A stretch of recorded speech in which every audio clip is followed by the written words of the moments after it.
വൈക്കം മഹാദേവ ക്ഷേത്രത്തിലെ അഷ്ടമിയോടനുബന്ധിച്ച് നടത്തിയ ആനയൂട്ട് ഭക്തിസാന്ദ്രമായി. പുഴയോരം റെസ്റ്റോറൻ്റ് ഉടമ ശ്രീ മുരളീധരൻ ആദ്യ ആനയൂട്ട് നടത്തി.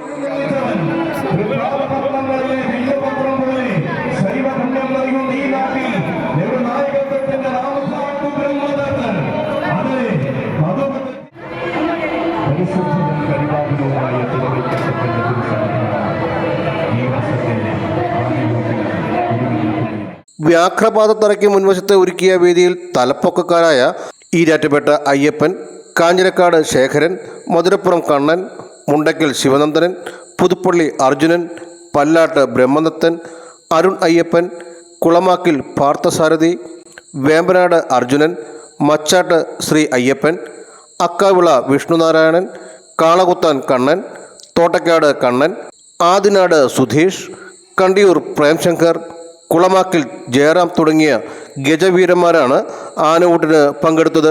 ചോറ്, കരിപ്പട്ടി, പയർ, മഞ്ഞൾ, ഉപ്പ്, എള്ള്, കരിമ്പ്, ശർക്കര, തണ്ണിമത്തൻ, പഴം തുടങ്ങിയവ ചേർത്താണ് ആനയൂട്ടിന് ആവശ്യമായ വിഭവം തയ്യാറാക്കിയത്.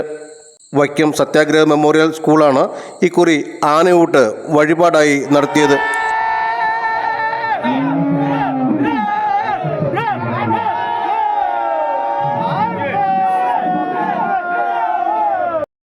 Vision news, Vaikom.